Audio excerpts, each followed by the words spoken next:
Good afternoon, Shrilaxmi madam.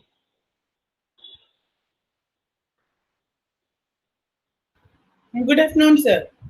Yeah, welcome to the SPC's short-term training program on electrical vehicles. Thank you, sir. Mm. So, in couple of minutes we will start. Now it is 3:28, so we'll start in couple of minutes the session. Okay, sir.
Yes, organizing team. Yes, sir. Yeah, please proceed. Yeah, sure, sir.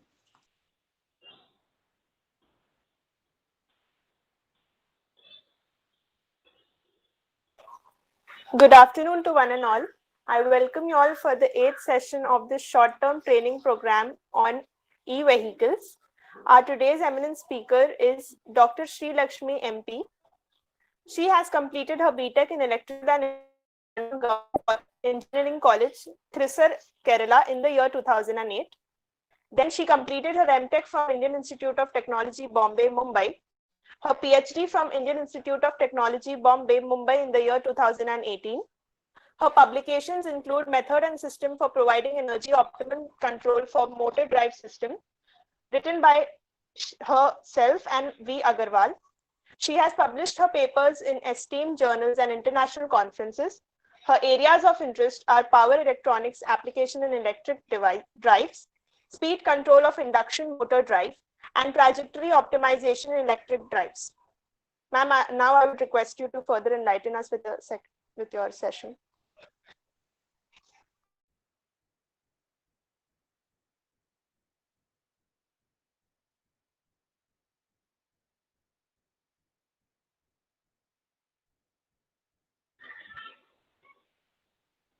Over to you, ma'am.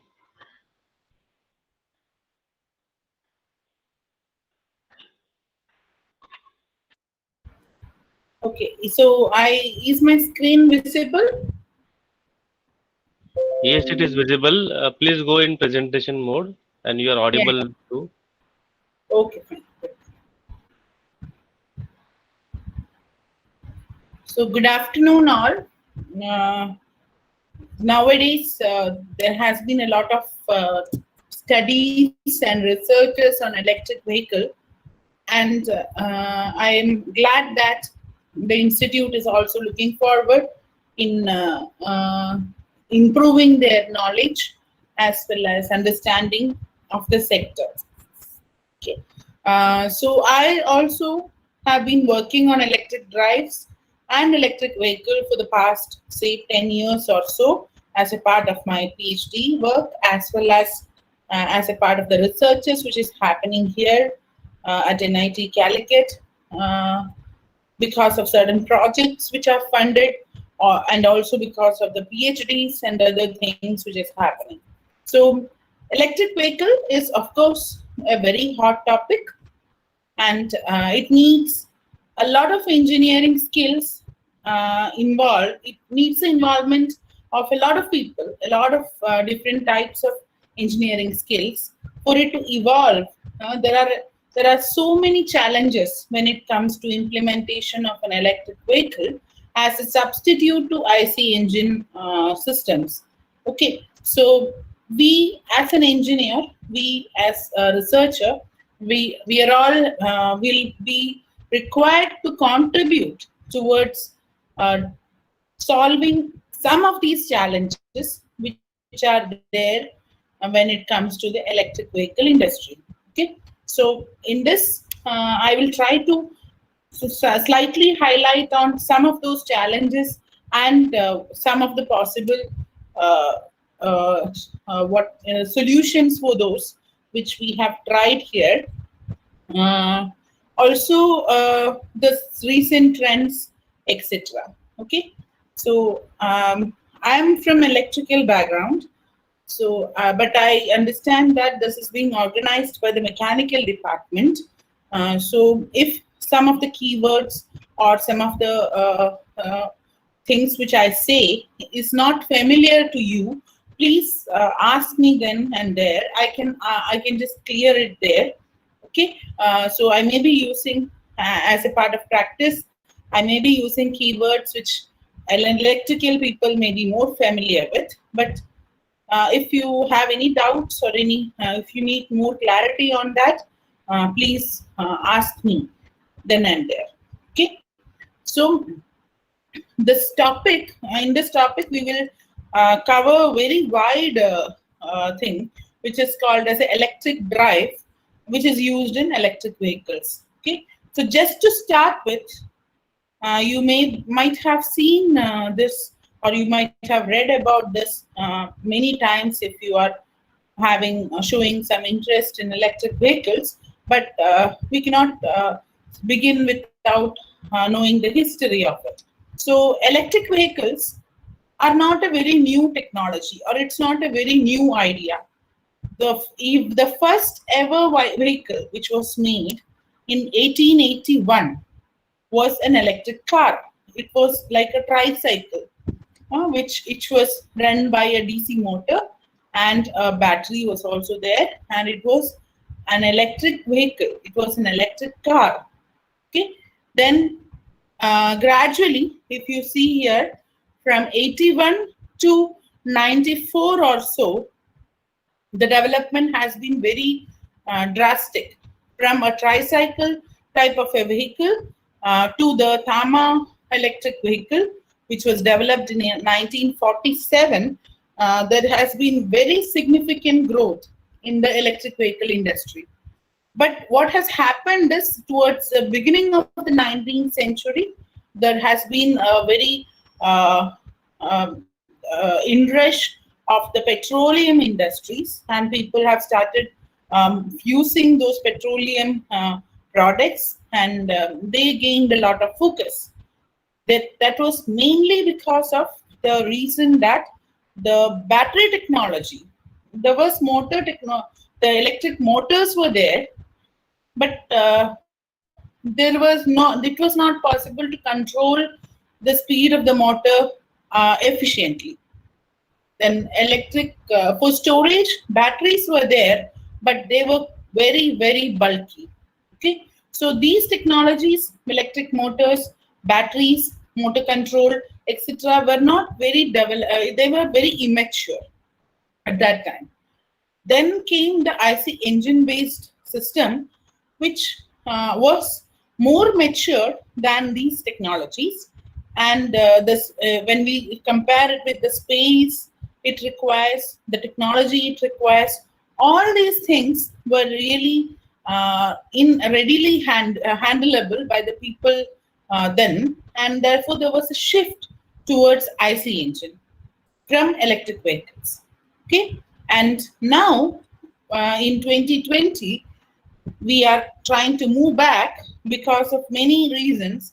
It may be because of the extinction threat which we are facing. It may also be because of the reason that we are thinking more about the environment. We are thinking more about the noise, the pollution which we are causing. So because of various reasons, we are now trying to go back to the first technology from where we developed it.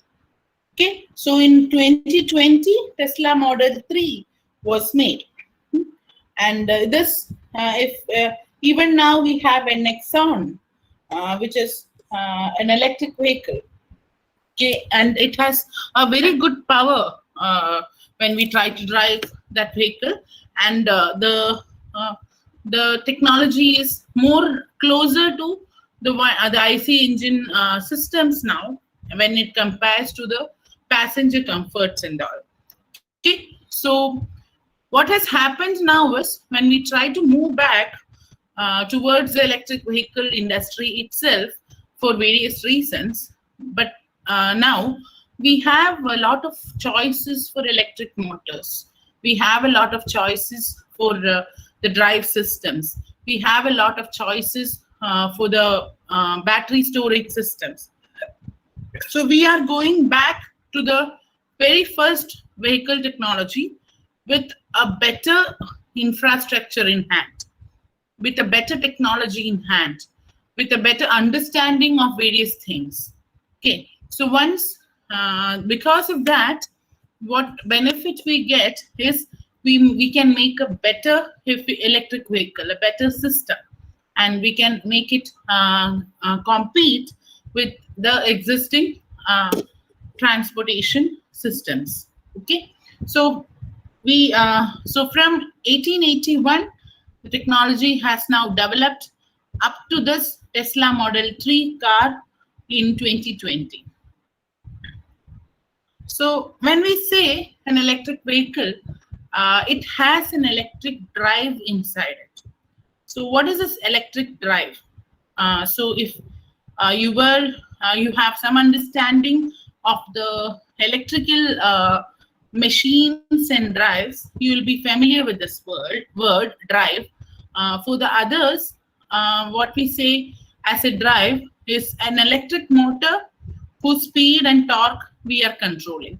So suppose a fan with an regulator is a drive.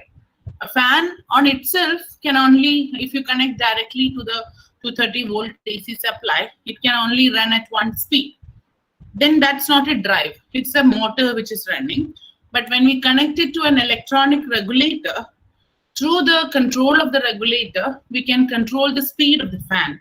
So we are controlling the speed of the fan as we desire to get it. So we make it a controllable motor, and that we call as a drive. So an electric drive is a controlled electric motor. Okay. So in an electric vehicle, because we are trying to make it run in a road or in a place where people will demand different kinds of speeds, different kinds of torque, different kind of loading profiles and all, we need a control over the speed and torque of the motor. Therefore, it's not only the motor which we will be using, it's a motor plus the controller which we will be using, and that is called as an electric drive. So what are the parts of the electric drive in an electric vehicle? So when we start, we can start from the motor itself. So we have electric motor. So we have various choices for electric motor. So some of them maybe you are all familiar with. We can use a DC motor. So that can be a DC shunt motor, a DC series motor, a DC separately excited motor, anything. But these machines are not very much used nowadays because of their some efficiency issues which is already there with them. but we have that as one of the choices, but they are obsolete. They are not being used now. Next is we can use induction motors, AC machines. AC machines like induction motors, permanent magnet synchronous motors, brushless DC motors, switched reluctance motors. So there are various choices for electric motor. The one which was very widely used is induction motor. Okay, even the Tesla motors, Tesla Roadster, till that vehicle, induction motors were the one which is widely used in the electric vehicles. Nowadays, these are being replaced by permanent magnet synchronous motors and BLDC motors to a very wide extent. Okay, so there, if you see the small Toto type of vehicles, which are electric vehicles, like the one which is used in the airports, the one which is used in the electric, if you say the railway sector and all, for cleaning purpose and all. If you can just remember a very small type of a vehicle which is run by one person sitting on it. So that they are all electric vehicles. They don't make sound. They are all electric vehicles. They use BLDC motors. Okay. Then for very heavy vehicles, there has been buses made by Mahindra. They use permanent magnet synchronous motors. Okay, and there has also been working on the Mahindra auto rickshaws are there which use BLDC motors. So BLDC, permanent magnet synchronous motor, and the induction motor, all these three are now the major players in the electric vehicle industry, and they make the electric motors. Okay, so we have some choices for the electric motor.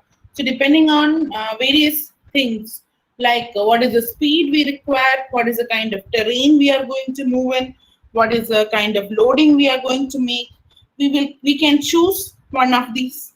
And also the cost is yet another factor, what we can spend.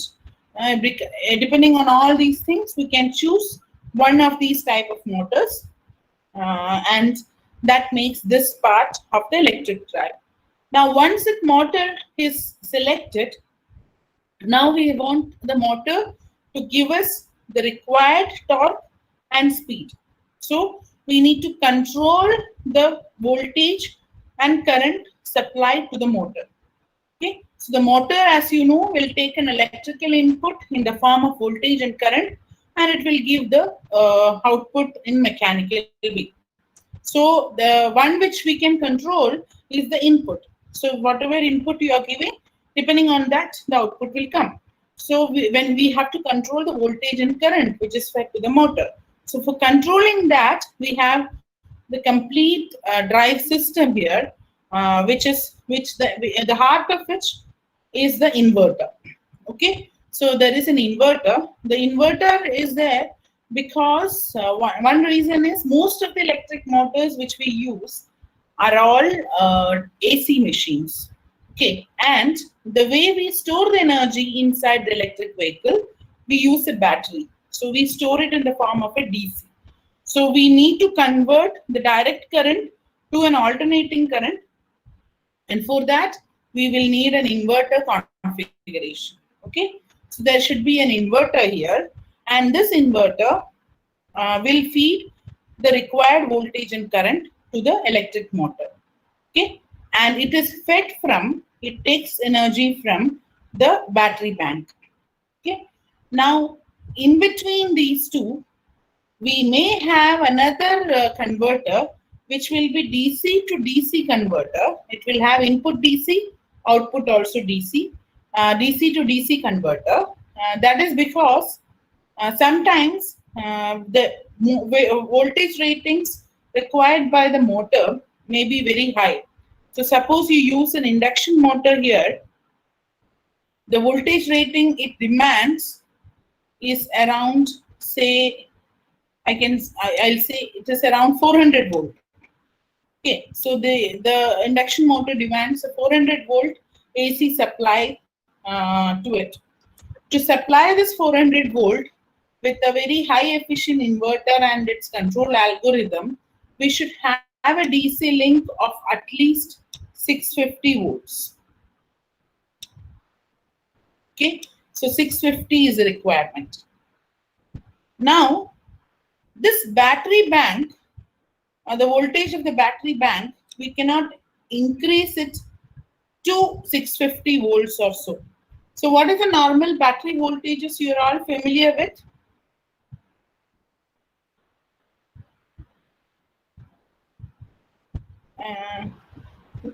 Am I audible? Yes, you are audible, madam. We are normally What is working with 12 volt system or 24 volt system on a 24 conventional volt, vehicle. yes, 24 volt, 48 volt, 120 volt, maybe that much. Huh? Why is this battery voltage so low always? Why is it not like 600 volt, 400 volt, etc.?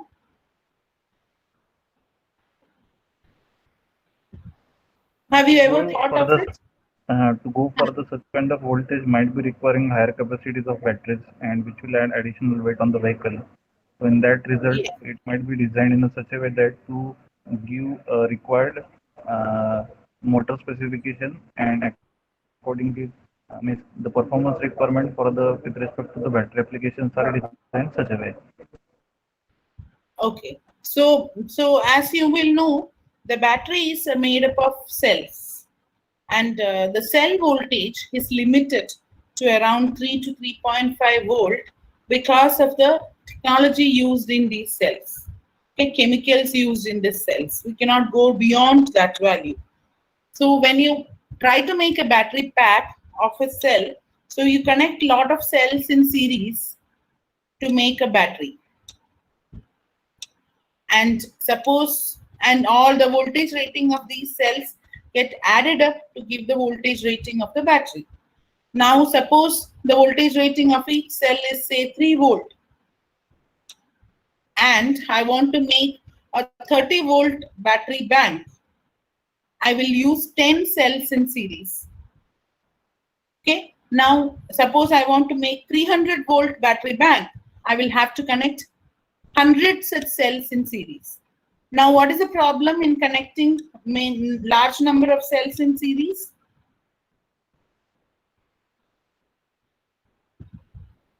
What can be the problem?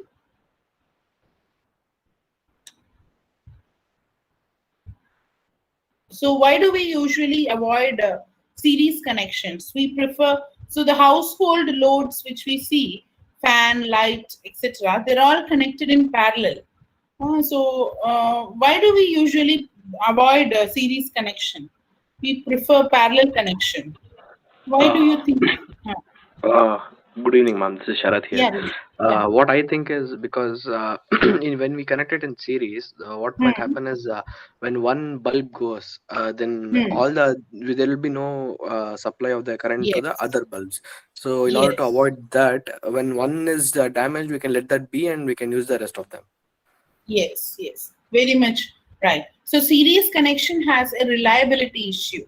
So suppose you have 100 cells in series to make a battery bank, and if one goes bad, the whole string goes bad, right? So there is a larger possibility of the battery bank getting damaged if you increase the number of cells in series. So in household loads, we prefer parallel connection. One, because of the reliability issue. Second, because it requires constant voltage. Okay, most of the loads will require constant voltage across it. So in series, you cannot ensure that the voltage may get divided there. Okay, so here in a battery bank, one is because of reliability, we will not go for a very high battery voltage. Second reason is what we call as a charge balancing.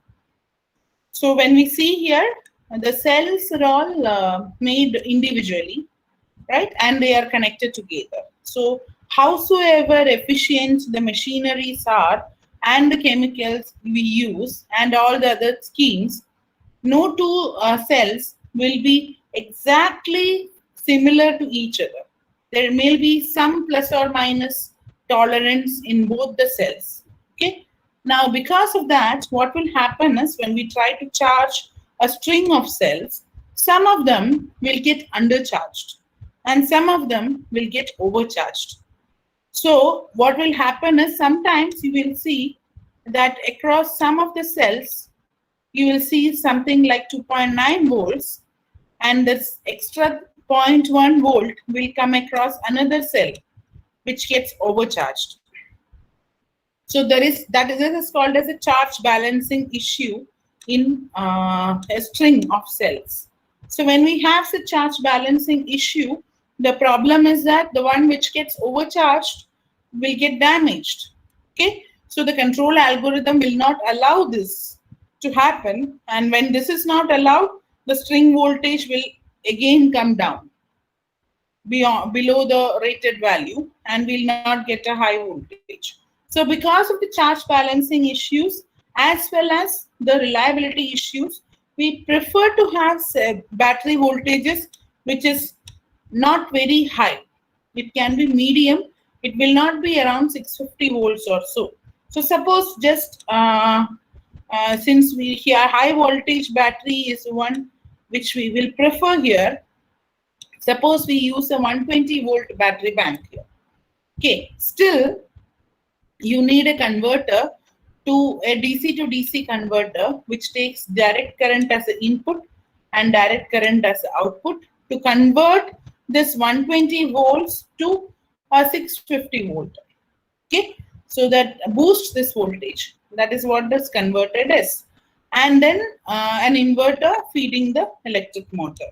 So this is the main path of power flow in the case of an electric vehicle. And we have mentioned here bidirectional.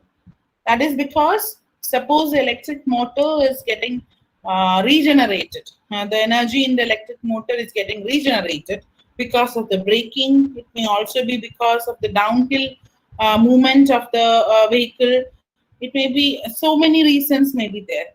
Because of that reason, there can be regeneration here. Regeneration means a motor, for a while, it will act as a generator.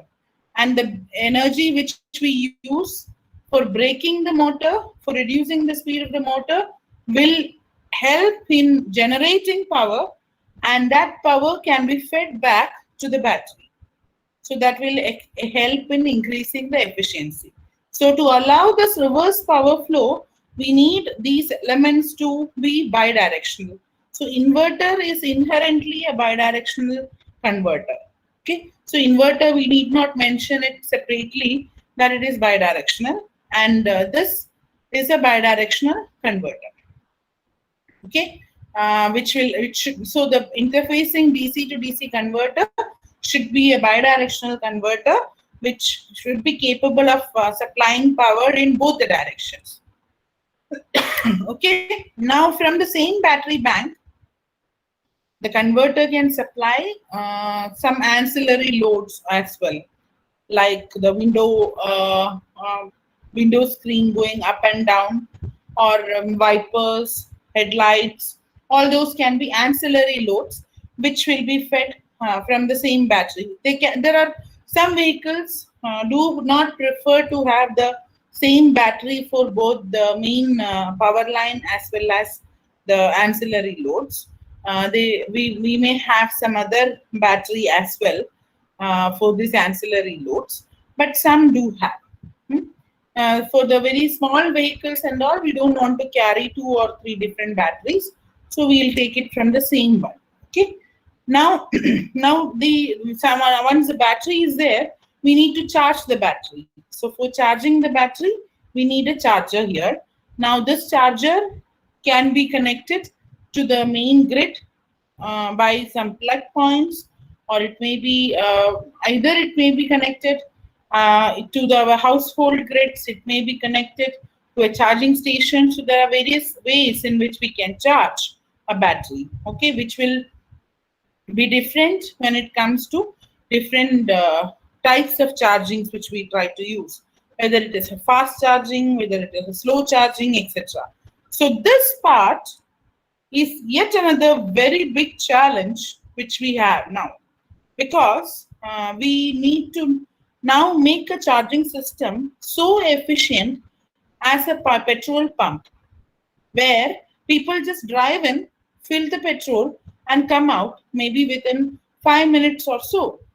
So we need the charging. So if you own an electric vehicle, or if you have seen an electric scooter at least, you'll be seeing that we plug in to the charger overnight, and then we use it on the next day for say 60 or 40 to 60 kilometers, right? So that the amount of time it is taking to charge is very much larger. We cannot have it so small as filling a petrol in an IC engine.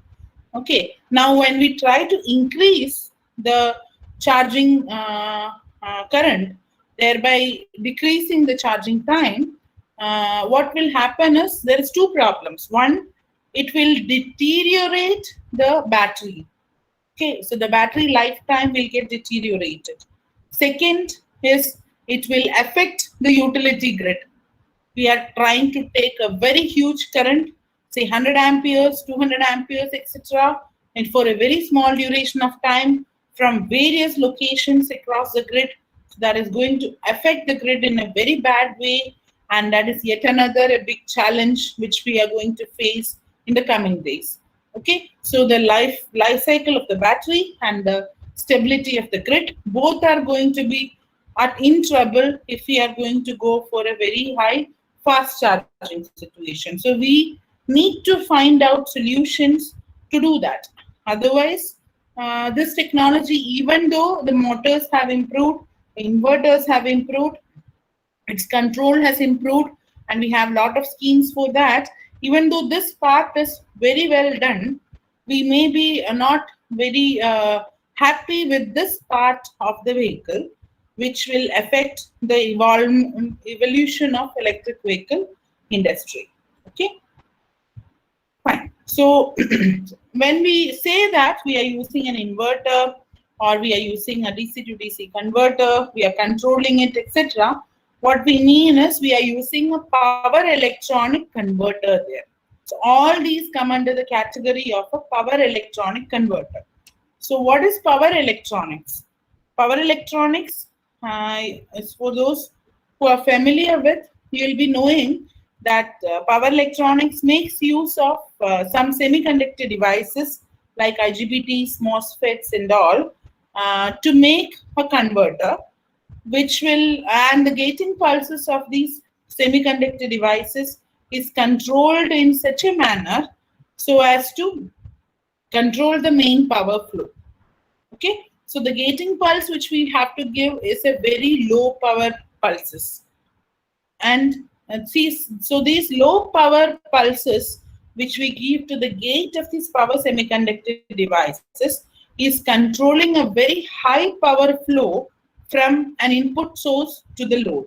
Okay, now the input sources like our grid, or like a battery, or it can be anything. It can be a PV cell, a photovoltaic cell which is on the rooftop. There can be many choices for the input source. Now these input sources, the voltage and current profile of these input sources are unregulated. So suppose we are taking it from the grid voltage can fluctuate within plus or minus 20% of the value. The grid frequency is not constant, right? So it is unregulated voltage which we have. Now if you try to give such an unregulated voltage to the load, suppose your load is an incandescent bulb which we use. Now you give an unregulated voltage to an incandescent bulb, the lumen output of the bulb itself is varying, right? You might have noticed sometimes when the voltage levels are low, the bulbs will also not give the required lighting to the room. So that the lumen will get affected, lumen output of the lights will get affected.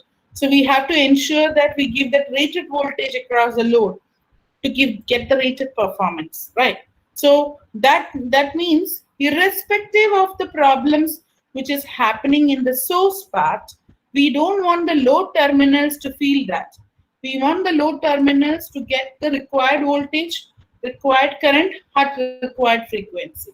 Okay, so the power electronic converter is used as an interface here to make this kind of a transition. So what we do is, we will say for this much power requirement, we need this much voltage or this much current, or this is the frequency we require. So that is what we will sense, what is the original frequency happening here.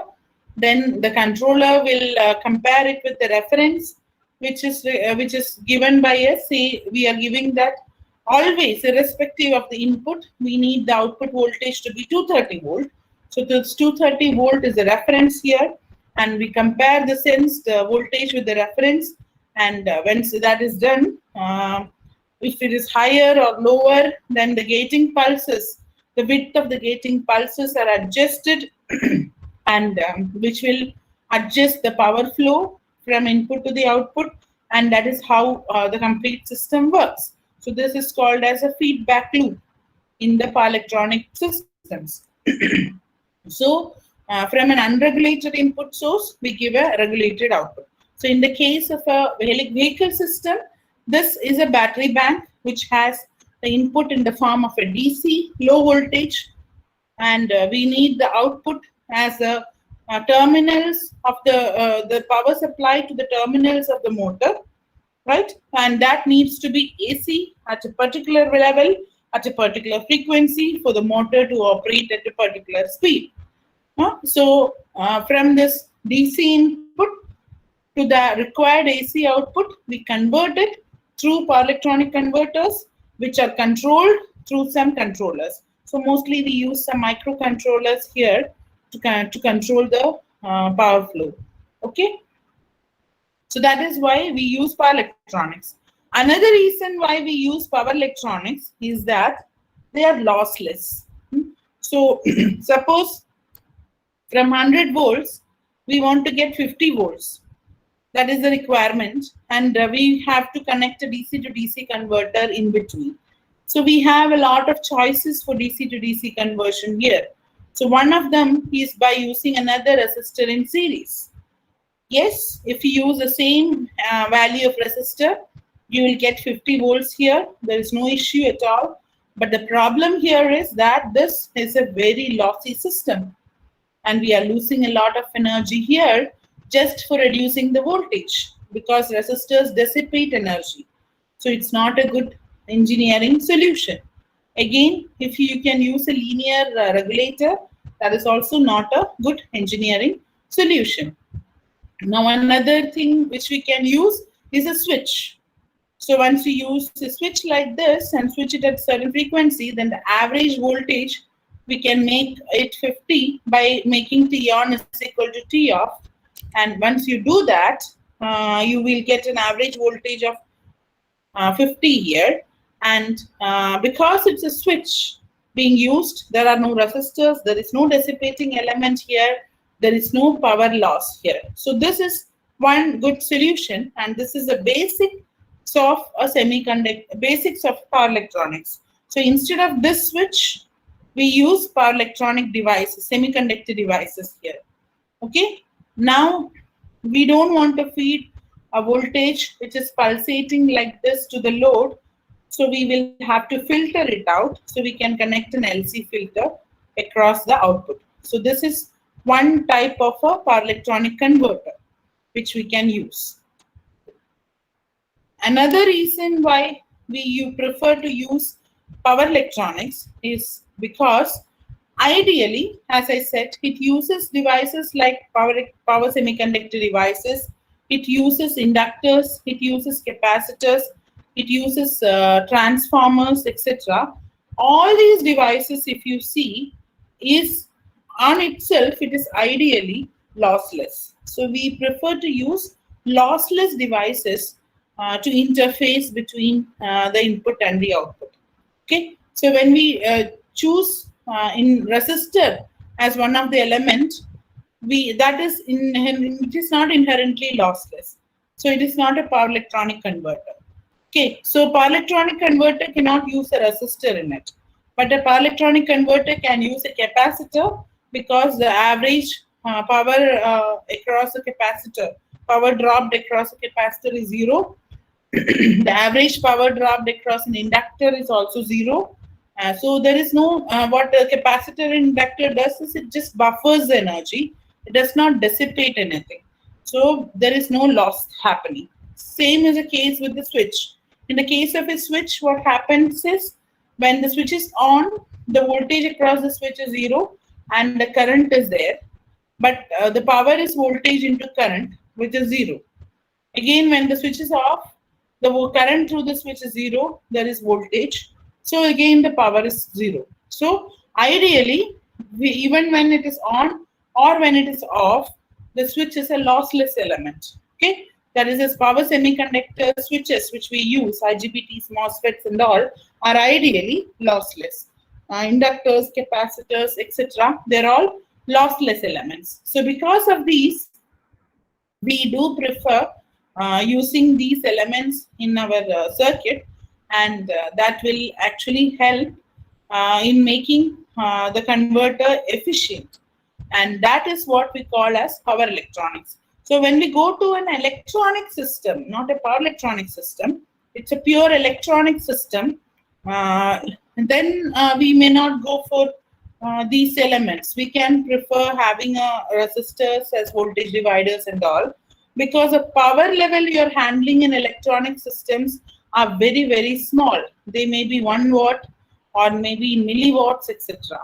But when it comes to the power electronic systems, like a vehicle, a lift, a crane, etc., the amount of power which it demands is very large, 10 kilowatt, 20 kilowatt, etc. So then even efficiency of, say, decrease in the efficiency of, say, 1% or so is going to have a huge impact, because, say, suppose it's 10 kilowatt system and you say it is 90% efficient, that means you're losing 1 kilowatt of energy. It's a huge amount of energy which we are losing. But suppose it's a 10 milliwatt system and you say that is 90% efficient, you're losing only 1 milliwatt of energy. So for 1 milliwatt system, we can have 50% efficiency too, because the amount of power which we lose is less. But for a very high power systems, which is being dealt by the power electronic converters, we cannot afford to lose, have a very poor efficiency there. So we will use elements which are ideally lossless in a power electronic system. Okay. Now another issue, as I said before, with the electric vehicle technology is the charging of the vehicles. Okay. So have you heard of this? Are you aware of the ampere hour ratings of the batteries and all? So suppose I say a battery is 100 ampere hour. What does that mean? I am saying that a battery is, say, 24 volt. I have a 24 volt, 100 ampere hour battery. What does that mean?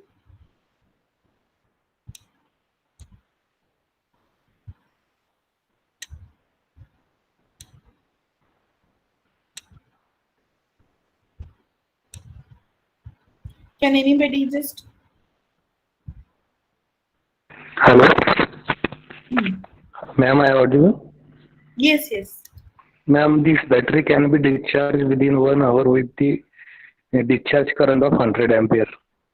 Okay. So if you take 100 ampere from the battery, in 1 hour it will get discharged. Or in other words, if you are supplying a 100 ampere current to the battery, it takes 1 hour to charge the battery. Okay. Now, along with that, if you see a charger and all, it will be mentioned C by 10, C by 20, etc. So what does that mean? Have you seen the C by 10, C by 20 and all? So C by 10 means 100 ampere hour battery 100 will be charged at a current which is 100 by 10. So that is 10 amperes. So that charger which you see as C by 10 charger will supply a 10 ampere current to the battery for charging. Okay. So how much time does it take to charge the battery with a 10 ampere current? It should be 10 hours. Right? C by 20 means it will give 5 ampere current. So that it will take 20 hours to charge the battery. Okay, so the higher the current we supply to the battery, the faster it will charge. Okay, now who should supply this current? The sources are there. So there can be renewable based sources, that it can also come from the grid, etc. Right? Now think of a situation where millions of such vehicles are simultaneously plugging in to the grid, demanding so large a current from the grid. So think of the burden which is going to happen on the grid for this fast charging.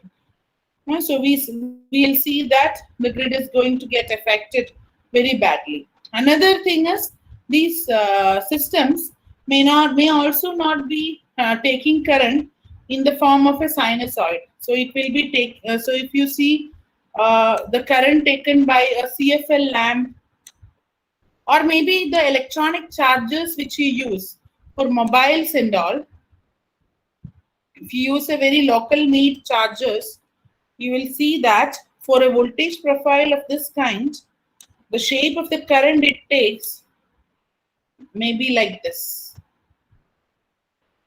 It will not be sinusoidal. It will be peaky like this. So we say that we are generating harmonics. And this is again going, suppose we take a very huge current of a very bad shape from the grid, it is going to affect the stability of the grid in a bad way. So that is one big challenge now we have to answer, and we have to find some solutions for that so as to increase the penetration of the electric vehicle technology. Okay, fine.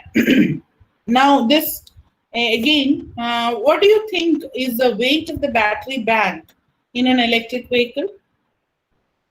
Maybe I'm talking about a four-wheeler which wants to, we are expecting it to run, say, 150 kilometers in one full charge.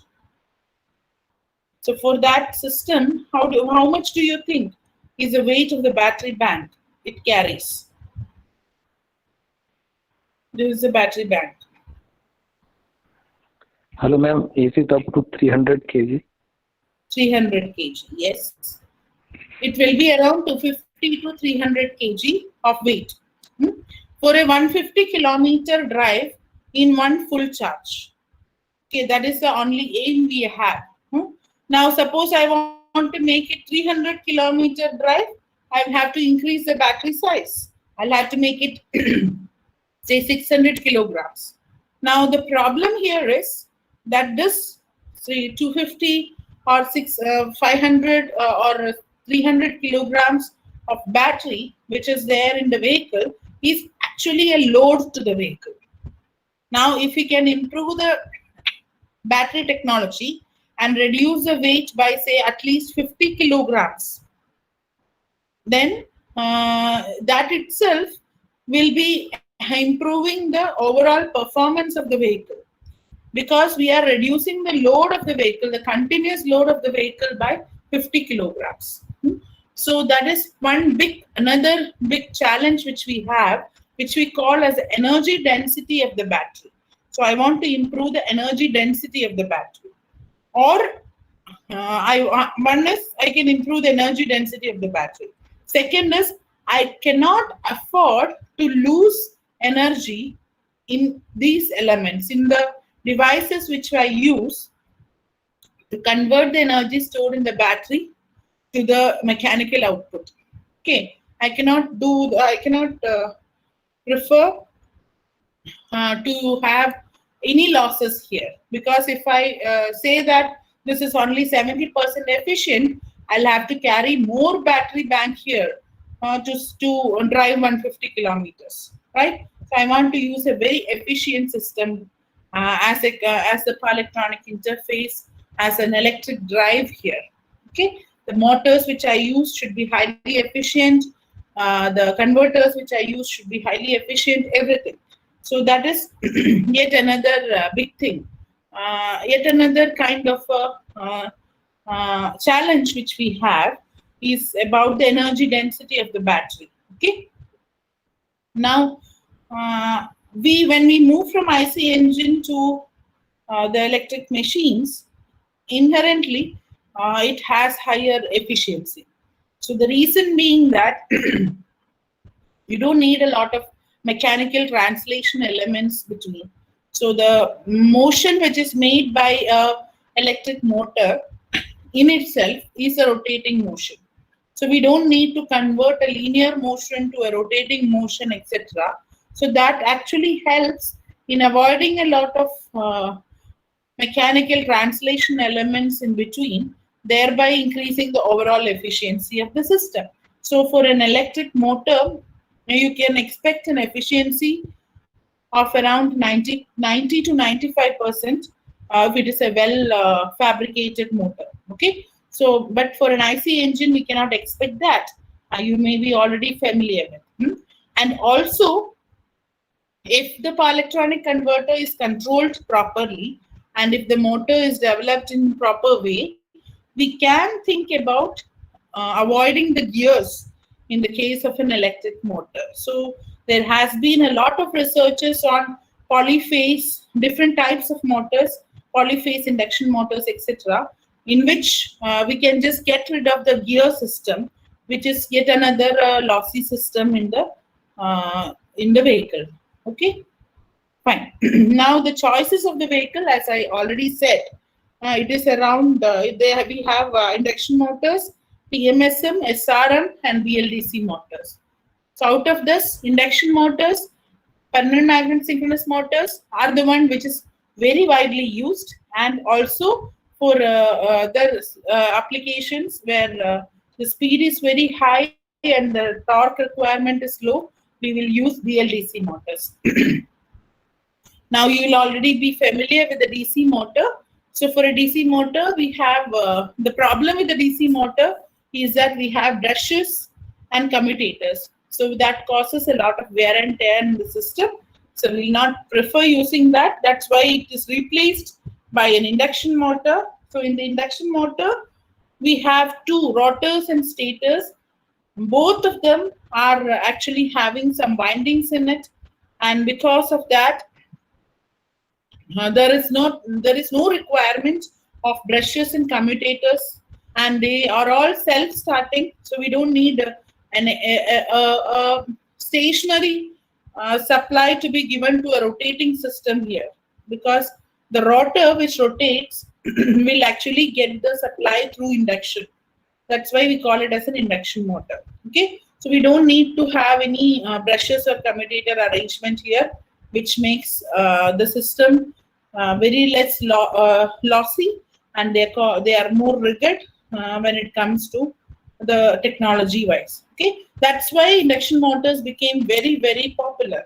But the control of the induction motor was slightly tricky, because we need to control an AC pulse. But in the case of a DC machine, the control was easier, because we have to just control a direct current, the magnitude of the direct current.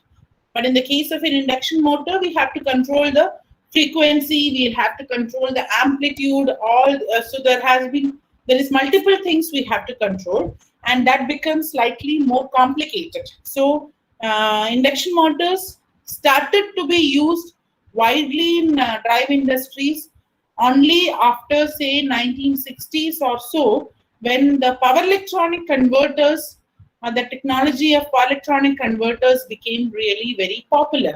Before that, it was not possible to control the speed of the induction motor. We were using it for constant speed applications alone. We were not using it for variable speed applications. But with the advent of power electronics, and the improvements it has made. This induction motors were capable to operate at various different speeds and to supply various torque required by the load, and that actually helped in evolving induction motor as a very big part of most of the drive systems being used now.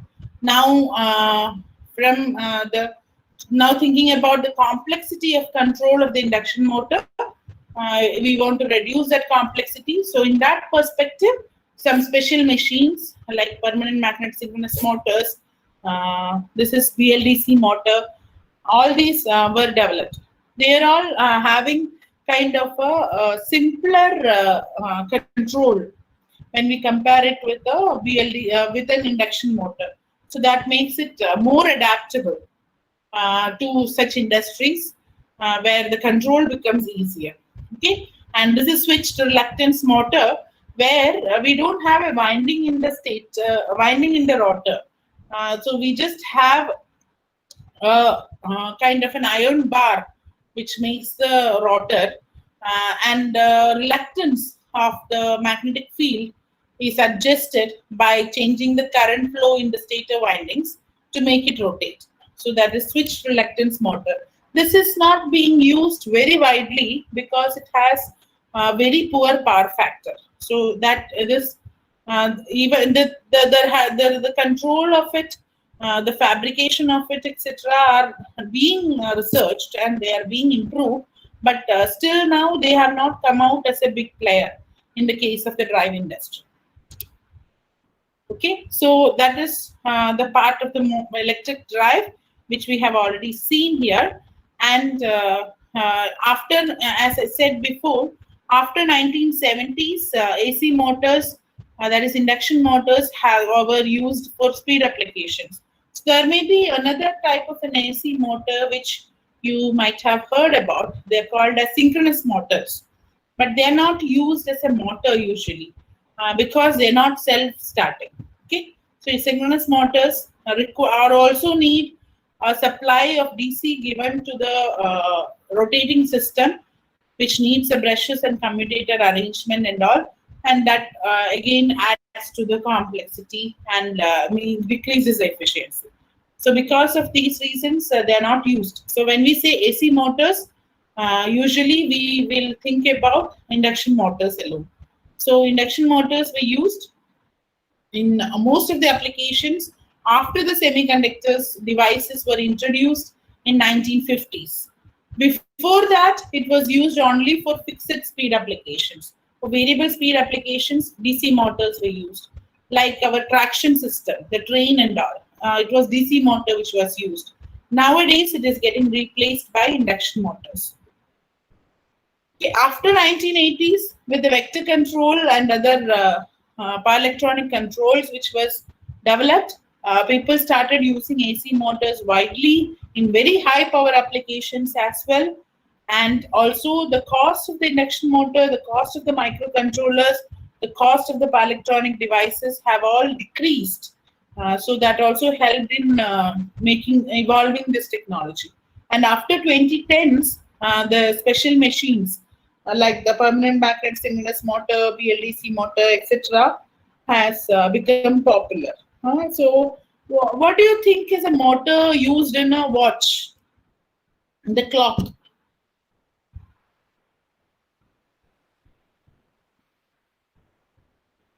What is a motor used in the clock?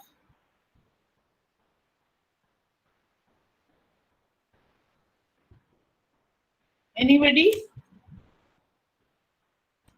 So it is a stepper motor, okay, which is used in the clocks. And this BLDC, PMSM, and all these special machines are just a variation of that stepper motor. So that is the basics of the special machines, stepper motors. Okay. Now, what are the power electronic converters we will need? So if it's an AC drive with an AC source, so AC drive means we are using an AC motor and it is going to get supplied from an AC source. So an AC drive from an AC source will require an AC to DC to AC converter or an AC to AC converter. Okay, and an AC drive from a DC source will require a DC to AC or DC to DC and then DC to AC converter. So this is the one which we use in the case of electric vehicle, a DC to DC and then DC to AC converter, which we have already seen in the previous slides. And the various control schemes which are available for induction motor drives are as shown. So all these are developed, and the one which is mostly used is FOC through rotor flux orientation. Okay, this is the one which is usually used in induction motor control. Okay, now we have a project funded by the DST, which we are trying to work on, and I'll just give you an understanding of that to let you know the challenges which we are trying to solve through this project. Okay, so the aim is by the end of the project, we will make a vehicle which runs through the campus in the campus route map, and there will be various charging stations located at various stop points of the campus, and these charging stations are planned to be a renewable based charging stations, and they will have a PV array in it, and the plan is to make the system efficient so as to am I audible? Yes, you are audible. Yes. Yeah. Yeah, fine. Okay. So we were planning to make the charging so efficient or so fast so as to make the vehicle charge while it stops in a place for the people to come out of the vehicle and get in. So we'll say less than a minute's time, I want the vehicle to be charged. Okay, so that is a complete idea which we have. So for doing that, as I said, the battery technology we cannot use. The reason is that one must, if you use a battery for such kind of fast charging, it will get damaged. The life cycle of the battery will be utilized, and we'll have to replace the battery very, very frequently. So we cannot use that. Even if we try, it needs some kind of chemical reactions to happen inside the battery, which may have its own dynamics. So you cannot force the energy to the battery in a very fast way. So even though you make a system which is this kind of a grid, which is capable of giving say 100 ampere or 200 ampere current, but the battery will not be really capable of taking that. It will not get charged. Okay, so we cannot use batteries. So we use something other than battery, like a storage, which we call as an ultra capacitor, or it is also called as super capacitor. It is also called as electric double layer capacitor. They're all name of the same thing, which is another kind of a storage device which is getting developed nowadays, which is going to help us in the fast charging. So it is ultra capacitors. So these ultra capacitors being used to power the vehicle is one of the main part of the project. And then we need to design the charging stations which will provide the high current to the system, which will make it run at this speed, which will make it charge at a very high speed. Okay, and then we can optimize the complete system by improving the efficiency, by improving the charging point, locating the charging points, and also MPPT algorithms can be improved. All these things. Okay, so when we move from a battery technology to an ultra capacitor technology, the main issue which we may face is that for a battery, have you heard of the voltage rating? As you said, a 48 volt battery, a 24 volt battery, 12 volt battery, etc.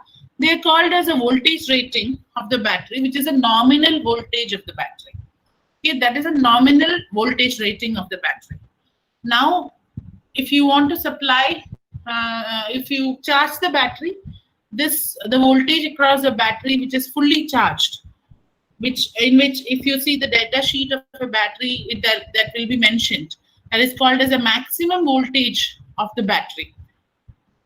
So for say a 24 volt nominal battery, when it is fully charged, its battery voltage can be as high as say 26 volts. Okay, and when it is completely discharged, or when we discharge it to say the allowable limit, which may be 50% of the state of charge or so, the voltage across the battery terminals may come down to say 22 volts for a 24 volt battery.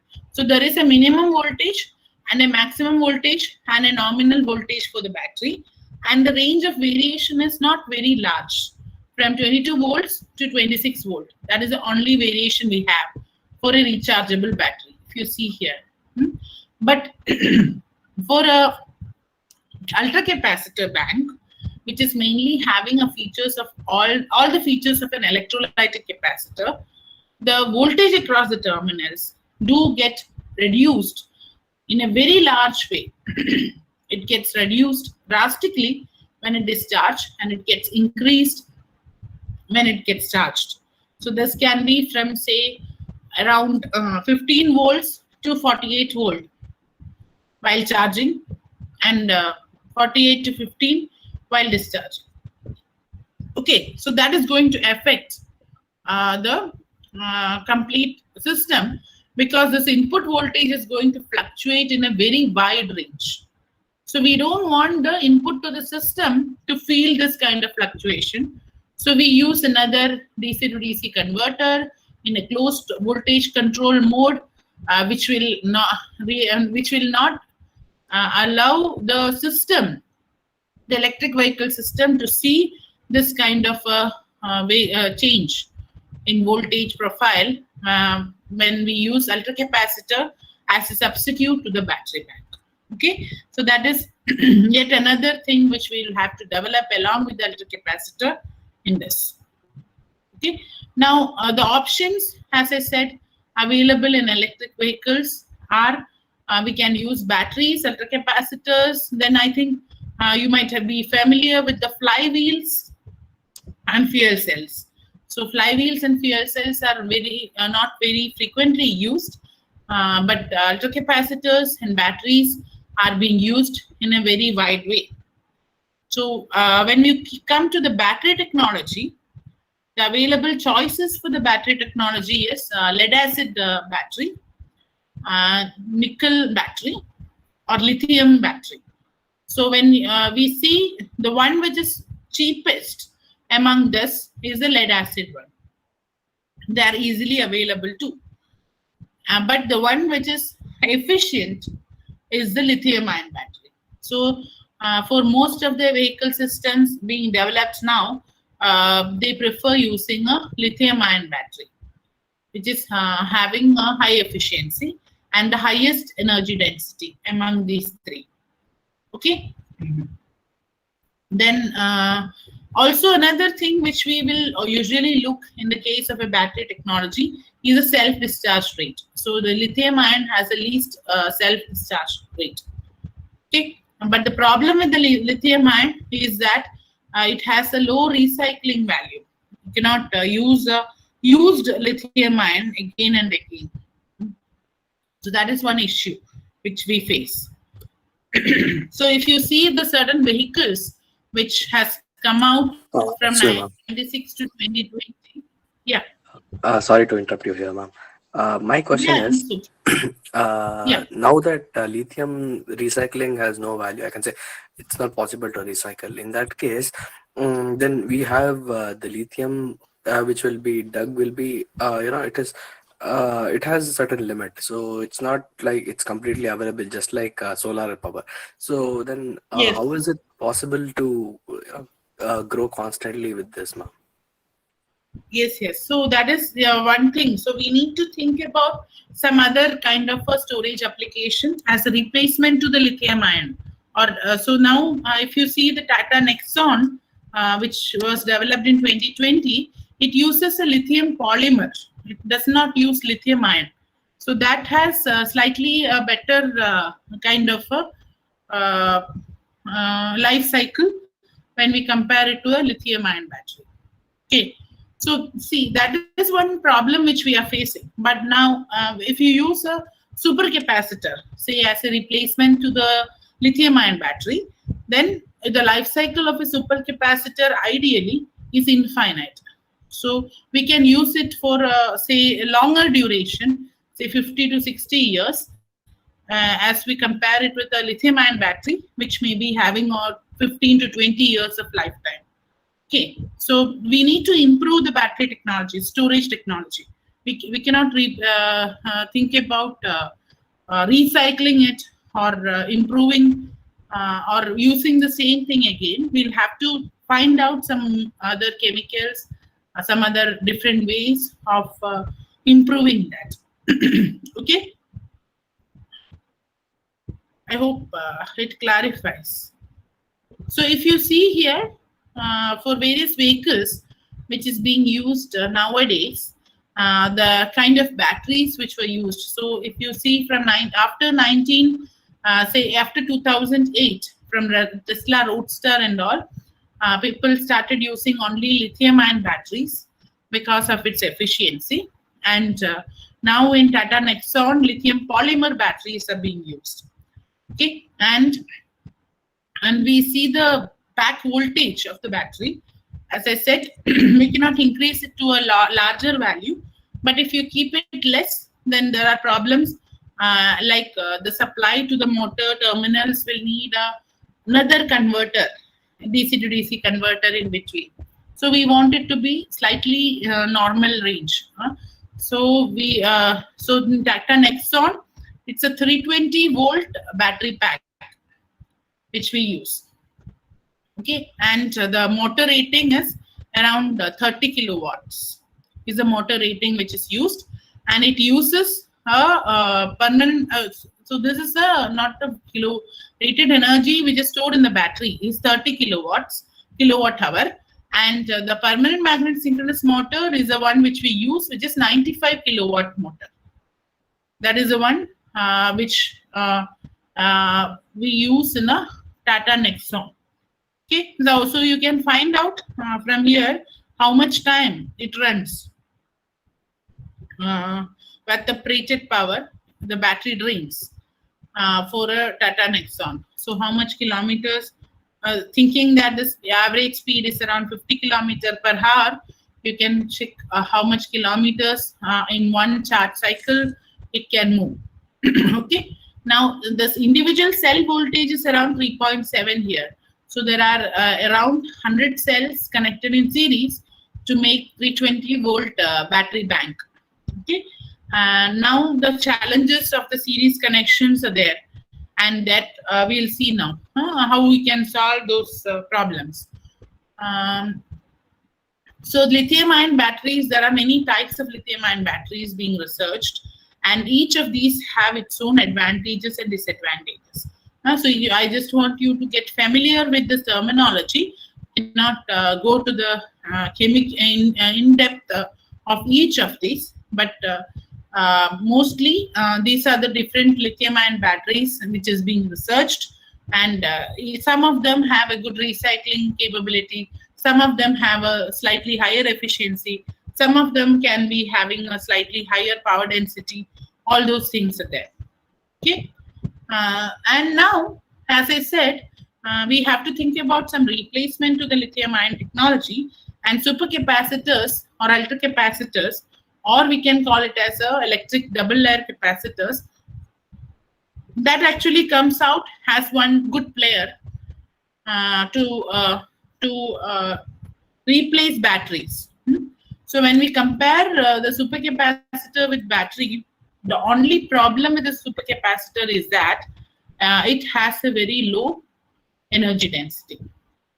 So if you see the sizing of the supercapacitor, if we suppose we use say 200 kilograms of battery in a vehicle, and if you want to replace supercapacitors instead of battery, with the technology which is available now, we will have to use at least 5 times more weight. That is around 1000 kg of supercapacitor will give the same amount of energy density like that of the battery. So that is a very huge disadvantage of supercapacitors. But how we can handle that? We can handle that because the supercapacitors can get charged quickly. It's a very fast charging. It will just get charged like a battery, like a capacitor, like an electrolytic capacitor. Okay, so it will not be very slow charged. So what is the benefit? Suppose we are using this for a city transport bus, and there will be prescribed stops for that bus, and at every stop, when it just stops there, if we plan to charge the supercapacitors, okay, and as you know, it can get charged quickly in 1 second, or maybe we can aim of charging it, say, in 30 seconds. So in 30 seconds, it gets full charged. So we need to carry the amount of supercapacitor on board, which will be just required to supply the required energy from one stop to another. We don't want we don't want the supercapacitors to carry an energy for a 150 kilometer drive or 200 kilometer drive and all. We just want it to have the energy sufficient enough to make it available, or to make it move from one stop to another. Okay. Now, if it's a highway drive, we can have various kind of wireless charging systems in between, so which will ensure the supercapacitors getting charged in between, and that so the onboard weight is reduced. And this kind of quick charging actually is not affecting the lifetime of the supercapacitors at all, because they are basically capacitors. They are capable of getting charged and discharged in a very frequent way. Okay, so that is a benefit we get when we replace supercapacitors with battery. So suppose we have a lot of charging stations available. We have a lot of fast charging stations which are capable of giving higher currents. Then we can very easily reduce the onboard weight of the storage system. We can increase the lifetime of the storage, and all those things can happen when we move from batteries to supercapacitors.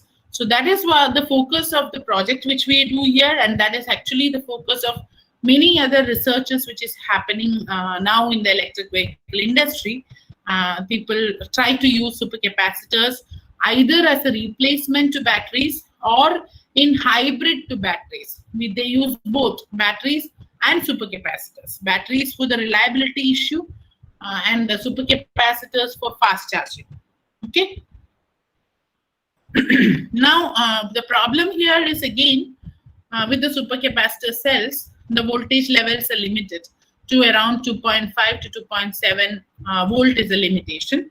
Now, so the total voltage rating of the string of supercapacitors will be limited, and that will actually limit the voltage rating of the supercapacitor bank which is being used in the system. Okay. Now, what will happen when there is a prolonged exposure to higher voltages? It can cause the decrease in the lifetime of the supercapacitor, which we can observe either by measuring the ESR, that is effective series resistance, equivalent series resistance of the supercapacitor. So that will come down. And it can also, sometimes you can observe that the capacitors bulges if it is prolongedly overcharged, etc. So we need to avoid that, like what we did for battery systems too. But the number of charge-discharge cycle will not affect that. Only if you overcharge it, say 2.7 volt is the rating, if you make it charge up to 3 volt for a longer duration, it will affect. Otherwise, it is not a problem. Okay. So now, for that, as I said, to avoid the overcharge, we need to do the balancing, voltage balancing of the cells. So there are many methods to do cell balancing. So they are mainly divided into two methods, passive and active.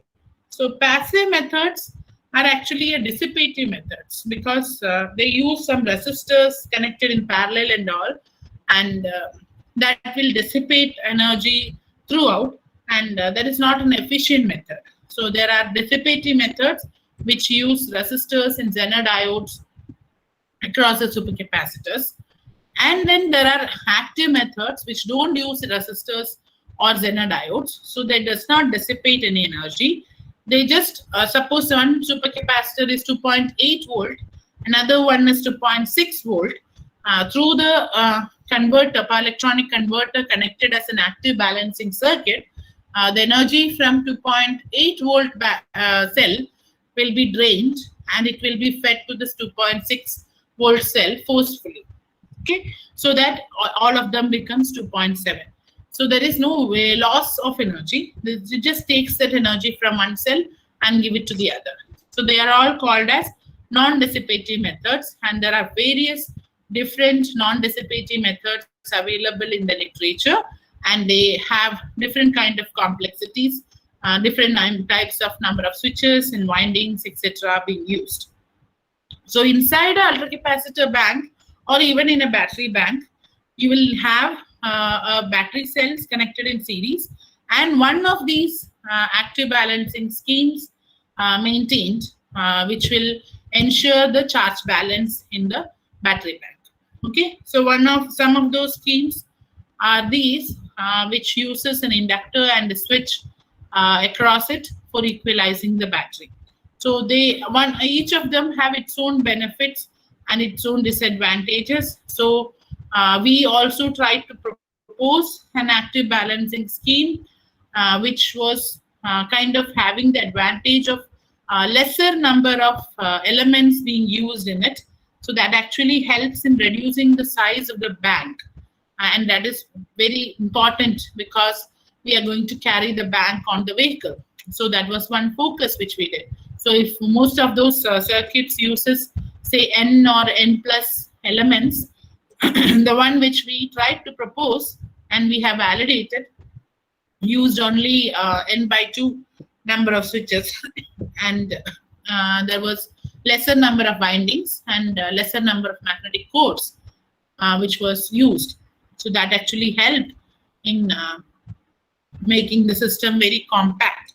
And this is the one which actually we have applied for a patent now, and we are patenting, and we are just waiting for the outcome of that. Okay. Now, what are the practical observations we made? So we actually purchased different ultracapacitor banks. So we purchased a 100 farad bank, we purchased a 360 farad, 500 farad, and a 3000 farad ultracapacitor cells. And then we tried to measure the kind of variation with various connections of 4 ultracapacitors of the same type, say 400 farad capacitor connected in this way, and we tried to observe the kind of voltage variation it was showing. It was seen that from 2.66 to 3.01, the voltage was changing. So that is, there is a huge variation in the voltage with the norm. We just connected plain without having any balancing scheme here. Then there was a huge voltage variation.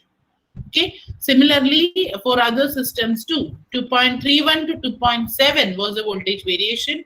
So this actually indicates that there is a balancing issue. So this is a 3000 farad capacitor. So we connected 12 such capacitors in series to make a bank of around 24 volt, and then charged it with a 24 volt supply and observed the kind of voltages across each of the cells. So there was a variation from, say, 2.45 to around 2.672 when it came to the different cells. So we need to have a good balancing scheme for these cells, and that is what we tried to develop.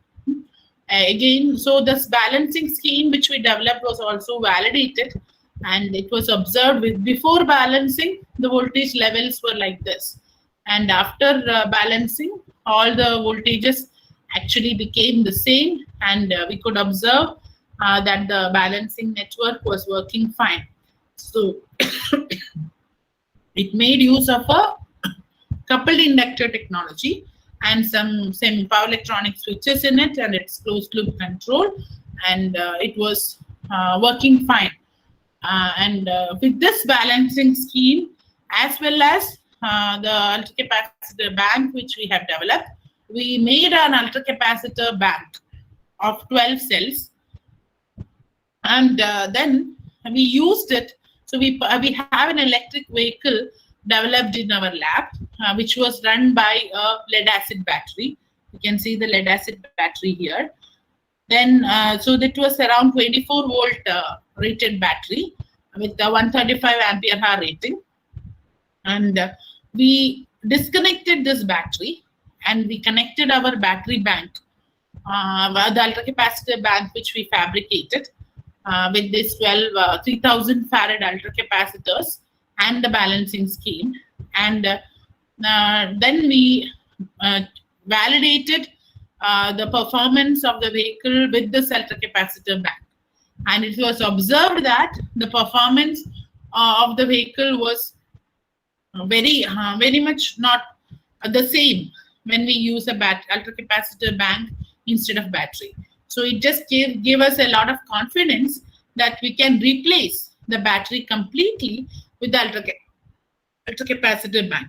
Okay, so the first part of the project has actually now completed, and it was giving us a good encouraging results for us to move forward in developing now the charging system for this, for fast charging this ultracapacitor bank which we made in a time less than 1 minute or so.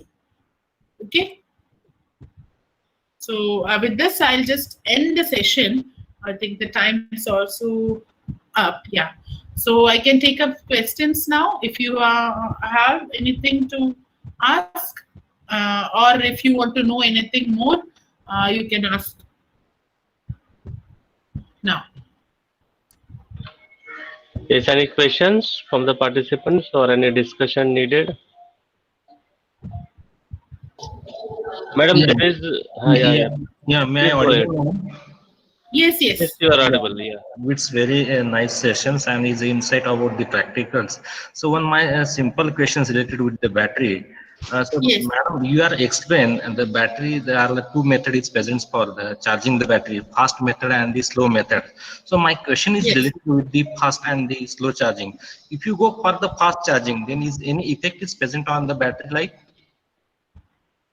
Yes, it will affect, because see, inside a battery we have oxidation reactions happening, right? So what we are trying to do with the fast charging is we are trying to increase the number of reactions happening in a time. We'll make the reactions faster. So what actually happens when with this is there will be lesser efficient reactions happening. There will be more depositions across the electrodes, and actually that will come out as an increase in the series resistance value and in self dissipation of the battery, and it is going to affect the lifetime of the battery.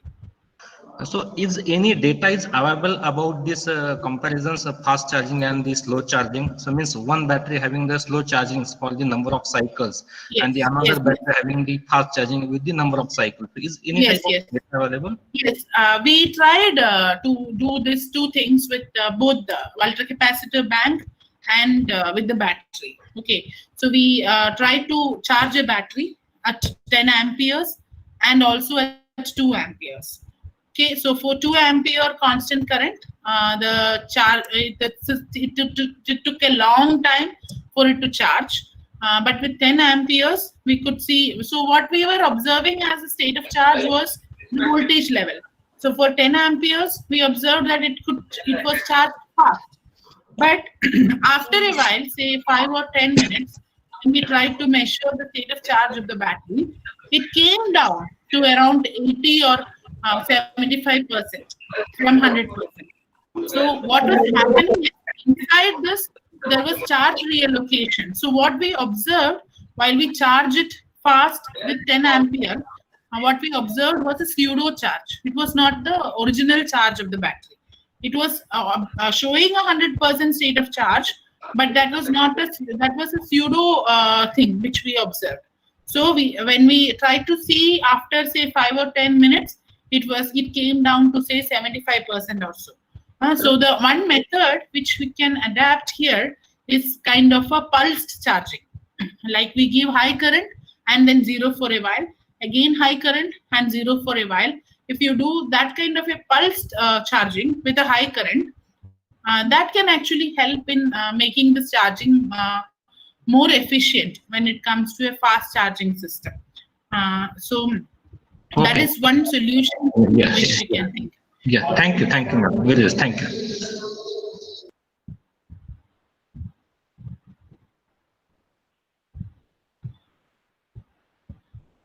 Hello.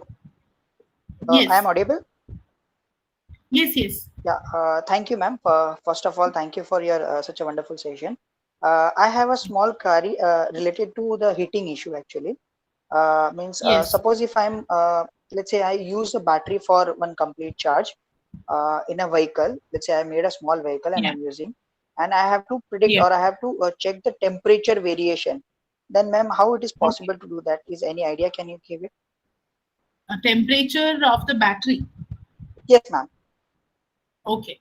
So that is the thermal part is yet another big, another wide area here.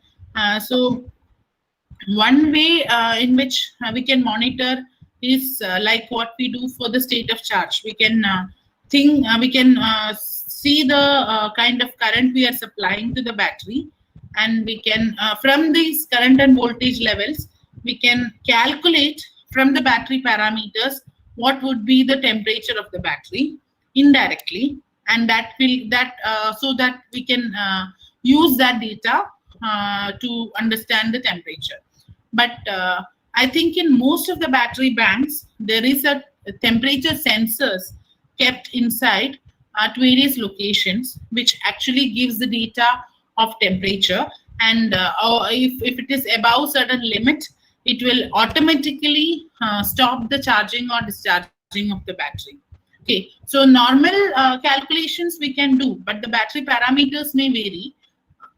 And also, if there are some hotspots developed, that will not be a very linear equation which we can solve and all. So that may affect complete calculations which we do. So usually above the kind of an indirect calculations in reliable battery banks which we purchase, there are sensors which gives a direct measurement of temperature. Okay, all right. Thank you. Hello, madam. Yes, hello. Sir. Yes, thank you very much. I am Dr. Umale, coordinator of this program. Yes, yes. Head of department. So thank you very much for any questions from participants now. Hello. Any question? No, I think. Okay. So you have delivered very nice lecture. Thank you, sir. I think I kept it in kind of different way here. I did not go to the power electronics because I thought it's a mechanical department. But if any of you have any interest in any of these areas, can contact me, and I'll be very happy to help. So now I will give one suggestion regarding these branches. So nowadays in this era there is no differentiation in branches, because you must learn each and every branch. Yes. Because anything we want, that is a combination of all branches. Combination of all, yes. Okay, so we cannot differentiate electrical or mechanical. Yes. When you consider electrical, it is the combination of all. No, we have a lot of we have to understand everything. Yes, that's what. If you are extensively trying to work on an electric vehicle from a different perspective, you can, and you are facing some problem with some part of it, and if you feel that I can be of help to you, you can always feel free to contact. I'll be happy to know the issue. That will also increase my knowledge level in the sector and also help both of us. Okay, we have only the problem of mechanical engineering is motor and controller selections, Yes. thermal management system, Thermal management management system, will be a big and issue, battery yes. management systems, Yes, and yes. LV systems, HV systems. Yes. So we are Yes, facing yes. lot of problems. We Problems. require always need of electrical engineering people. Yeah, so yeah. I hope you support us Sure, for sure. development of this particular area. Thank you. Sure, sure. Thank you. Kiran, organizing committee. Yes, sir. I take this privilege to thank you for this wonderful and informative session, ma'am, wherein you introduced the history of the evolution of electric vehicles over the years since 1881 till the year 2020. Then you explained what is an electric drive and spoke about the different components of an electric drive, including the battery charger, high voltage battery, DC-DC converter, ancillary loads, bidirectional converter, electric motor, and the heart of the electric drive, which is the inverter. You gave a brief about what are power electronics and the different functions, also the different cases for the same. You briefly explained the working of electric vehicle and its efficiency. You spoke about the challenges before switching to electric vehicles. You also explained about IC engine, DC motor, modern electrical drive systems, induction motor, switched reluctance motor, etc. You gave an overview of the AC and DC drives and converters for motor drives and induction motor drives. Then you spoke about the challenges that you are trying to solve by the DST funded project and explained it with the help of an indicative diagram of the proposed system. You gave an overview of the main objectives of the project to make an electric vehicle having UC as the storage unit, and informed about the battery technology used in various EV and types of lithium ion batteries which are being researched. You spoke about the supercapacitors as a replacement for the battery system and the cell balancing methods. It was a very informative session, ma'am. Thanks a lot. Thank you so much for this opportunity, and thank you to the coordinators and Sudhakar sir. Thank you, madam. We will discuss again later on regarding this. Sure. So I'll just sign out. Okay, sir. Okay, thank you.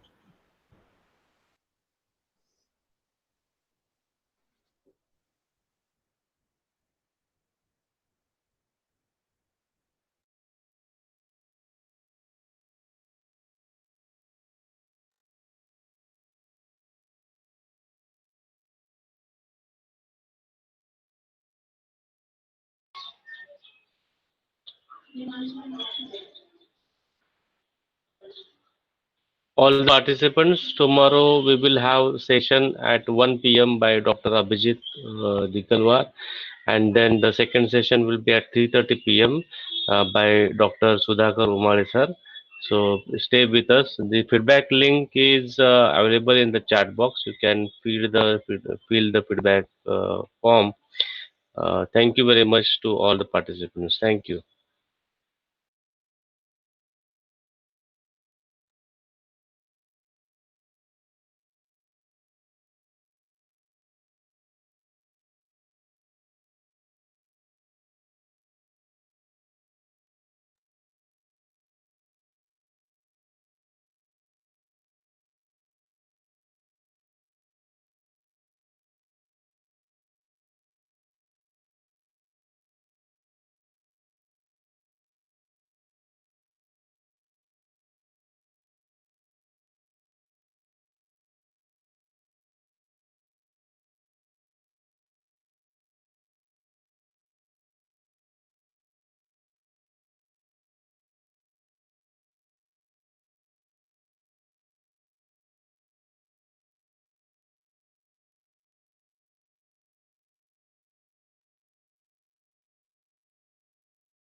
Organizer, can you send the feedback link again?